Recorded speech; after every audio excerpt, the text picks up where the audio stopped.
வணக்கம்.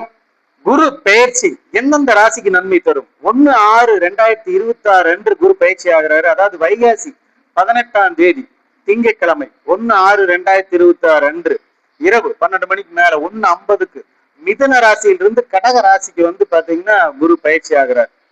1/6 அன்று உச்ச ராசிக்கு வர்றாரு. கடகராசி வந்து குருவனுடைய உச்ச வீடு. அதனால அந்த உச்ச வீட்டுல இருக்கிறப்ப பல நன்மைகள் வந்து வாரி வழங்க போறாரு. அதாவது எப்பவுமே அந்த உச்ச வீட்டுல அதீத நன்மைகள் இருக்கு. பொருளாதார பலமும் சரி, வேலை வாய்ப்பு, தொழில்கள் எல்லாத்துக்குமே வெற்றி அடைகிறதுங்கிறது அந்த உச்ச வீட்டுல அதீதமா இருக்கு எப்பவுமே.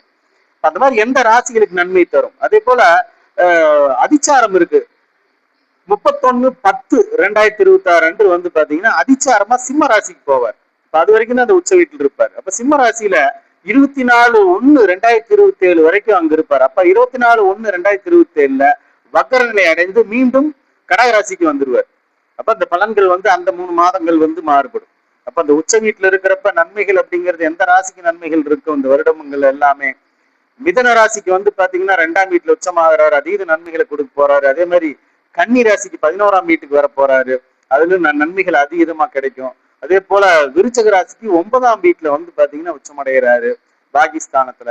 அதே போல மகர ராசிக்கு சமசப்தமா 7ஆம் ஸ்தானத்துல உச்சமடைகிறாரு. அதே போல மீன ராசிக்கு 5ஆம் வீட்டுல உச்சமடைகிறார். அப்ப இந்த ராசி எல்லாமே வந்து பாத்தீங்கன்னா பல நன்மைகளை அனுபவிக்க போறாங்க. மற்ற ராசிக்காரங்களுக்கும் வந்து பாத்தீங்கன்னா அளவான நன்மைகள் உண்டு. அதனால ஒரு ராசிக்கு நம்ம தனியா பாக்குறப்ப அது பார்ப்போம். இந்த ராசிக்காரங்கள் அதீத நன்மைகளையும் அதிர்ஷ்டங்களும் இந்த வருஷம் வந்து பாத்தீங்கன்னா அவங்களுக்கு கிடைக்க போகுது.